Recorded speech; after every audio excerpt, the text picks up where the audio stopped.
halkan ayuu ka bilaabanayaa filimkeena maanta labadan gabdhood waxa lagu kala magacaaba Kayla iyo Alisa waana laba gabdhood oo walaalo ah kadibna waxay soo raacayaan gaarigan ninka gaarigan saaran waxa lagu magacaaba Sam waxa uu saaxiib leeyahay mid kamid ah gabdhaha wadadii ayay soo qaadayaan ilaa ay markii dambe halkan istaageen waana meel gas station ah kadibna Kayla waxay arkaysaa journalka newska ee ku dhigan darbiga waana digniin dawladdu ku dhajisay halkan kadib markii xasi ku noolaa jasiiradda ay cuneen dad aad ayay u baqaysaa Kayla ilaa ay markii dambe maqasho codka halkan ka yeeraya kadibna way soo dhaqaaqaysaa ilaa ay markii dambe aragtay odagan waayeelka ee halkan fadhiya waxay u sheegaysaa inay u socoto jasiiradda laakiin waxa uu ku leeyahay haddii aad meel biyo la martaan waad dhimanaysaan waxaana idin cunaya iyo xaaska waa ay soo jeesanaysaa Kayla ilaa markii dambe Malika u yeertay kadibna waxay soo kortay gaariga Kayla safarkoodii ayay rabaan inay hore u sii wataan waa ayna soo dhaqaaqeen jidkii ayay soo fuuleen ilaa ay markii dambe soo galeen kaymahana aadka waaweyn gabadhan waxaa lagu magacaaba Malika waana darawalka wada gaariga ayay soo raacay ilaa ay markii dambe yimaadeen airportkan waxa ayna go'aansadeen tiimkan inay ku safraan diyaarad maadaama halista laga sheegay halkan ay aad u badan tahay gudaha ayay u soo galeen airportka ilaa uu markii dambe u soo istaagay ninkan pilotka kadibna waxa uu sheegay inay doonayaan inay safar ku aadaan jasiiradda ninkan waa uu cabsan yahay dhamaantoodna waa ay murugaysan yihiin waxayna ka murugaysan yihiin in ninkan cabsan ay raacaan ilaa markii dambe ninkii Afrikaanka ah hadalla khaldan uu ku yiri waa ay tashanayaan ilaa markii dambe isku raacay inay raacaan maadaama uu yahay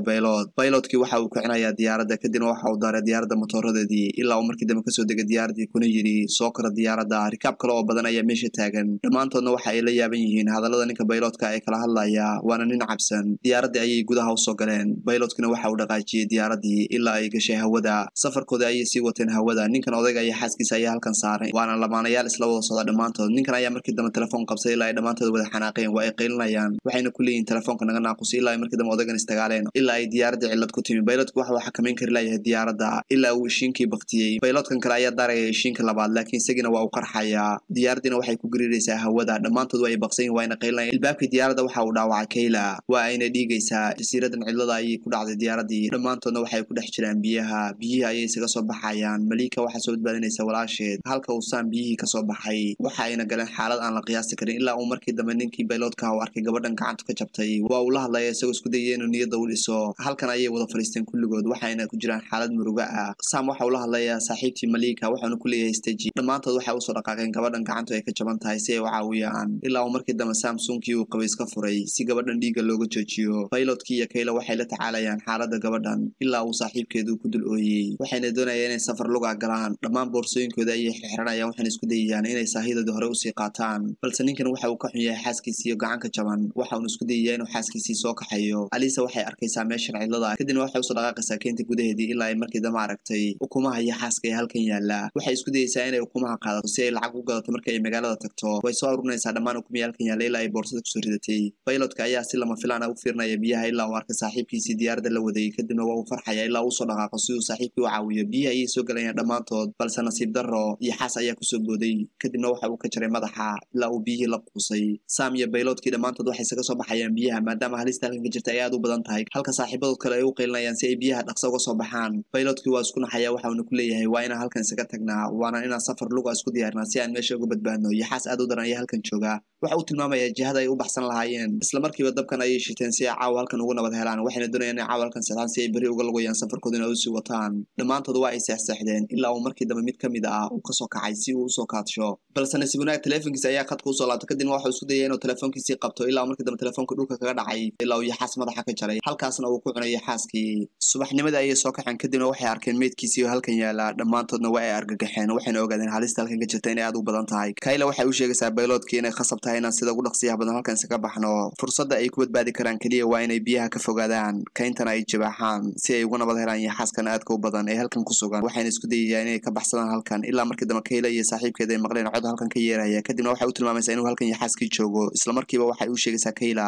in aysan kala fogaan dhamaantoodna ay hal meel wada joogaan taasi oo keenaysa inuusan yaxaasku soo weerarin balse nasiib darro gabadhan halkan taagan ayuu yaxaaskii qaatay waxaana u jeetay geedaha hoostooda ilaa ay markii dambe dhamaantood kala carreen afartan dhinac waxa ka soo baxay yaxaas ilaa gabadhan halkan ku kuftay gurigan cidlada ayay heleen keenta ku yaala dhamaantoodna waxay doonayaan inay guriga galaan gabadhii kuftay waa ay soo kacday ilaa uu yaxaaskii kusoo booday dhamaantoodna waxay soo galeen gurigii laakiin nasiib darro mid ka mid ah gabdhihii ayuu yaxaaskii lugta ka qabtay kadibna waxa uu gashtay afka laakiin lugtii oo dhan waa uu goostay ninkana waxa uu ku ooyayaa saaxiibtii maadaama uu yaxaaskii lugta ka goostay Kayla ayaa u imaanaysa waxayna isku dayaysaa inay gabadhan dhiigga ka xirto dhamaantood waa ay murugsan yihiin waxayna ku jiraan gurigan laakiin waa khasab in halkan isaga baxaan yaxaasyadiina waa u soo dhawaadeen dhamaantood Kayla iyo saaxiibkeed Sam waxay soo qaateen maapkan waxayna isku dayayeen inay keenta ka baxaan Sam waxa uu sheegayaa meesha ugu fudud ee keenta laga bixi karo Malika way soo ordaysaa waxay u imaanaysaa saaxiibteed ilaa ay boorsadii ka qaaday laakiin way ku qaylinaysaa boorsadina way ka soo ceshanaysaa ninkan bayladka waa yaabanya waxaanu ku leeyahay maxaa ku jira boorsada laakiin waxay ku leedahay waxay ku jira alaab caadi ah wayna ka qaranaysaa inay halkan ku qarsatay ukumo ilbaabka ayay iska fureen dhammaantood iyo xaaskiina waxa uu joogaa halkan waxayna isku dayayaan inay safarkoodii lugta hore sii qaataan way ka soo baxeen waxayna soo galeen kayntii Sam ayaa hogaaminaya waxaanu ku hogaaminayaa maapka uu gacanta ku hayo si ay uga baxaan kaynta balse nasiib darro gabadhii waa ay socon weyday lugta ka gooneed kadibna saaxiibkeed ayaa niyadda u dejinaya ilaa uu soo kiciyey Sam ayaa si lama filaan waxa uu ku maqlayaa sarqan ilaa uu markii dambe hore u soo dhaqaaqay kadibna wuxuu arkayaa meeshan biyaha ah dhammaantood waa ay farxayaan waxa ayna heleen rajadii ay kaga bixi lahaayeen halkan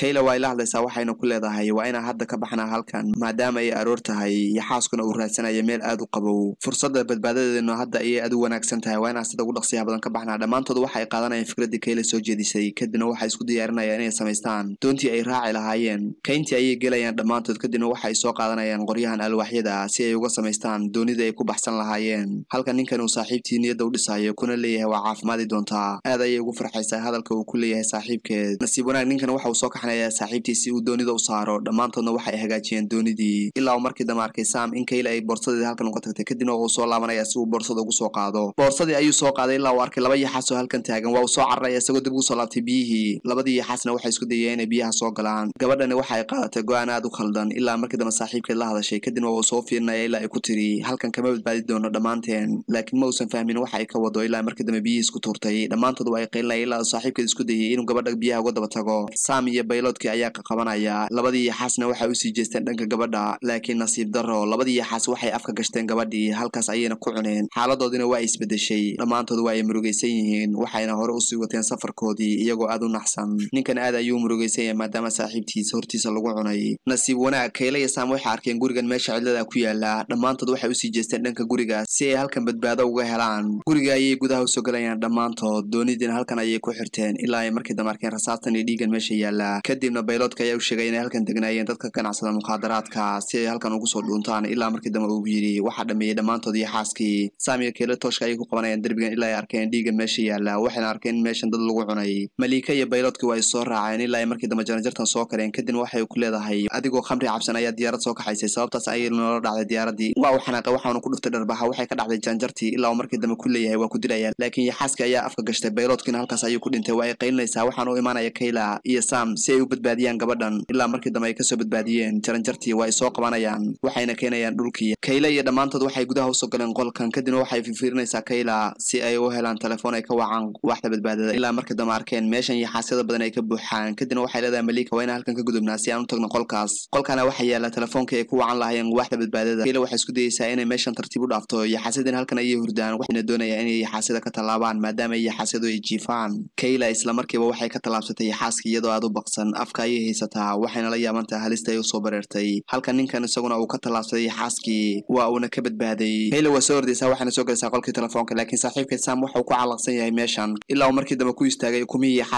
yaxaaskii waa uu toosay Samna waxa uu ku jiraa xaalad halis ah kadibna yaxaaskii waa uu ku soo booday halkaasna waxa uu ku dilay Sam isagoo waliba qoorta ka jaray nasiib darro Sam si fool xun ayuu dhintay saaxiibtii Malika ayaa doonaysa inay ku soo orday ilaa markii dambe ninkan xoog weyn qabtay kadibna waxa uu soo kaxayay dhankii qolka isagoo ilbaabka xirtay ninkan xoog weyn waxa uu isku adiyay ilbaabkii Susan yaxaas ku soo gelin Malika way iska ooyaysaa maadaama saaxiibkeed la cunay ilaa ay markii dambe Kayla ka heshay baaskoolada halkan isla markiiba ilbaabka ayuu furay kadibna waxa uu soo dhaqaaqaya dhanka uu yaxaas ku joogo Kayla waxay baaskoolada ku adinaysaa meesha uu yaxaas ku joogo ilbaabka ayay ka soo wada baxayaan dhammaantood laakiin yaxaaski waa u yimi Alisa ayaa isla markiiba ku orday yaxaaskii kadibna waxay ka soo saaraysaa boorsadan ukumihii ay yaxaas ka qaadatay waxayna doonaysaa inay yaxaaska u celiso ukumihii yaxaaskina waa uu soo dhawaaday gabadhii in gacantii ayuu ka goostay yaxaaskina waxa uu ku dhuftay derbiga isla markiiba Kayla waxay ku adinaysaa baaskooladii ilaa ay markii dambe xabad kala heshay caloosha isla markiiba ninkan ayaa isku dayay inuu gabadha yaxaas ka badbaadiyo ilaa markii dambe mindi ku dhuftay laakiin yaxaaskii waxa uu ku dhuftay derbiga mindidina waa ay ka dhacday mar labaad ayuu isku dayay inuu gabadhii badbaadiyo ilaa uu gabadhii soo xambaaray isla markiiba Kayla waa soo orday iyadoo mindidan qaadatay waxayna si xun u dishay yaxaaskii laakiin ma uusan dhiman yaxaaskii waa uu xanaaqay ilaa markii dambe Kayla dhulka ku daadisay gaastan dabkii ayay ku dhufatay gaaskii ilaa uu markii dambe halkaas ku gubtay yaxaaskii meeshii oo dhanna waxa qabsaday dab nasiib wanaag waxay arkay helicoptertan waana kooxdii badbaadada halkaas ayay ku badbaadeen daawadayaal filimkeennii maanta halkaas ayaan kusoo gabagabeynay tan iyo inta iskaga imaan doono filimka xiga waxaan idinka codsanayaa muuqaalka like saartaan channelkana subscribe tiraadaan waa ku mahadsantihiin daawashadiina muuqaalka